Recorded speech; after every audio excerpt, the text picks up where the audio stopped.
بیداری امت اصلاح معاشرہ کانفرنس کا انعقاد کیا جائے، کیونکہ یہ تھا پونچھ میں بھی میں موجود تھا، وہاں پہ 7 نکاتی ایجنڈاز تھے، یہاں پہ بھی ہم بول سکتے ہیں کسی پہ بھی، یہاں پہ بھی آج 4 نکاتی ایجنڈاز ہیں، سب پہ بولنا بھی مشکل ہے کیونکہ وقت کو ہم نے دیکھنا ہے۔ تو میں سب سے پہلے بات کروں گا جو قدرتی آفات اور ملکی حالات کے بارے میں، کیونکہ پونچھ میں ایک ایجنڈا رکھا ہوا تھا بیت المال کا۔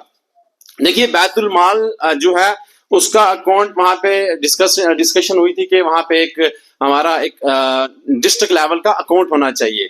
میں بھی اس فیور میں ہوں، میں بھی کہتا ہوں کہ یہ جو ہر ایجنڈے میں یہ پوائنٹ ہونا چاہیے۔ دیکھیے گورنمنٹ آف انڈیا ہے نا، اس کا بھی ایک ہوتا ہے contingency fund of India. Contingency fund of India, حالانکہ گورنمنٹ کے پاس پیسے کی کمی نہیں ہوتی ہے، گورنمنٹ کے پاس بہت زیادہ پیسہ ہوتا ہے، لیکن گورنمنٹ نے بھی کیا کیا ہوتا ہے، ایک کنٹیجنسی فنڈ آف انڈیا کا نام سے اکاؤنٹ رکھا ہوتا ہے، آپ گوگل پہ چیک بھی کر سکتے ہیں۔ وہ اکاؤنٹ اس لیے گورنمنٹ نے بنایا ہوتا ہے کہ کبھی کبھار ایسا ہوتا ہے کہ جب فلڈ لائک سچویشن ہو جاتی ہیں، وار لائک سچویشن ہو جاتی ہیں، یا کوئی بھی نیچرل کیلامٹی جس کو ہم قدرتی آفات کہہ سکتے ہیں، ہم نے دیکھا بھی ہوگا، یہ کسی پہ بھی آ بھی سکتا ہے۔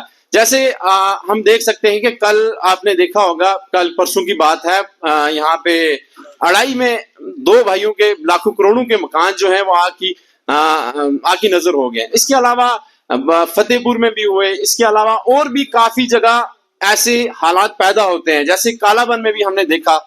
یہ کہیں پہ بھی کسی وقت بھی ہو سکتا ہے، اس گاؤں میں بھی ہو سکتا ہے، لیکن ہمارے ہاتھ خالی ہیں۔ علماء حضرات بہت کچھ کرنا چاہتے ہیں لیکن ان کے پاس ہے ہی نہیں کچھ بھی، کیونکہ عوام جو ہے، عوام نے آج تک علماء حضرات کو دینے سے گریز کیا ہوا ہے۔ میں اس فیور میں ہوں کہ ایک بیت المال کا اکاؤنٹ ہونا چاہیے، لوگوں کی سمیں لگی ہونی چاہیے اس میں، ہم مطلب منتھلی بھی پارٹیسپیٹ کر سکتے ہیں، 15 ڈیز میں بھی پارٹیسپیٹ کر سکتے ہیں، جس کی جو حیثیت ہے وہ اس اکاؤنٹ میں پیسہ ڈالے، تاکہ جب قدرتی آفات ہم پہ مسلط ہو جاتی ہیں ہم در بدری کا شکار نہ ہو جائے۔ آج آپ سب کو پتا ہے کہ کس نے اڑائی میں اتنا بڑا مسئلہ ہو گیا، کسی نے کچھ کیا؟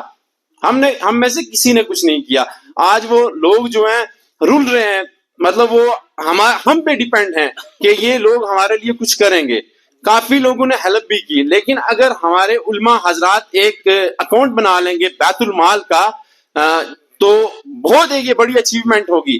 جب بھی ایسا کوئی واقعہ ہوا فوراً ہم نے اس کو امدادی مدد دے دی۔ دیکھیں کالا بن میں جب ایسا مسئلہ ہوا، وہاں پہ ہزاروں کی تعداد سے لوگ جو ہیں بے گھر ہوئے، 200 سے 300 گھر جو ہیں وہ نقصان ہو گئے۔ ہم جب گئے اس وقت وہاں پہ ریلیف پرووائڈ کرنے کے لیے، فنڈز دینے کے لیے، تب تک سب لوگوں نے وہاں پہ پارٹیسپیٹ کیا تھا، ان کے لیے ٹینٹس لگائے ہوئے تھے، انہوں نے اپنا گزارا اس وقت کر لیا ہوا تھا، مطلب رول رہے تھے ایک طرح سے، لیکن کچھ نہ کچھ انہوں نے کیا ہوا تھا۔ اس لیے لہٰذا اس اکاؤنٹ کی اگر آپ سب سپورٹ کرو گے تو یہ ہم ٹائملی انٹروین کر سکتے ہیں، ٹائملی لوگوں کی ہیلپ کر سکتے ہیں، تاکہ وہ لوگ جو ہیں کسی پریشانی میں نہ رہیں۔ اس کے علاوہ نوجوانوں میں دین سے دوری کے اسباب اور ان کے حل۔ دیکھیے آج کے دور میں ڈرگز اتنا عام ہو چکا ہے، ہمارے گاؤں میں بھی، ہم سٹی میں بھی، بلاک میں بھی، ہر سطح پہ جو نوجوان ہیں وہ ڈرگز میں، ہر گاؤں میں 1 2 3 4 نوجوان جو ہیں وہ ڈرگز کی لت میں لگ چکے ہیں۔ اس کا کیا نقصان ہے، اس کے سائیڈ ایفیکٹس کیا ہیں؟ آج اگر ایک لڑکا ڈرگز لے رہا ہے، ٹکے لگا رہا ہے، یا کوئی بھی حفیم چرس کچھ بھی لے رہا ہے، تو کل اس نے کیا کرنا ہے، جو اس کا ساتھی ہوگا، چاہے وہ ہمارا بچہ بھی ہو سکتا ہے، کسی کا بچہ بھی ہو سکتا ہے، ہم بچوں کی راکھی نہیں کر سکتے، رکھوالی نہیں کر سکتے ہیں۔ اس وقت ہمارے بچے ہمارے گھروں میں ہیں، ہمیں کیا پتا وہ کیا کر رہے ہیں۔ تو اس لیے ڈرگز کو روکنا ہر فرد کی، علماء حضرات کوشش کرتے ہیں، بہت کوشش کی انہوں نے، لیکن ہم سب کی رسپانسبلٹی ہے، 1 بائی 1 ہر بندہ اپنی رسپانسبلٹی سمجھ کے اس جو بچہ نشیڑی ہے، ڈرگز لے رہا ہے، شراب لے رہا ہے، اس پہ کنٹرول کرے، تاکہ آنے والی نسلیں جو ہے نا وہ خراب نہ ہو جائیں۔ جیسے ایک مچھلی سارا تالاب گندا کر دیتی ہے، تو ایک وقت آئے گا ہم پچھتائیں گے، ہمارے بچے ہاتھوں سے نکل جائیں گے۔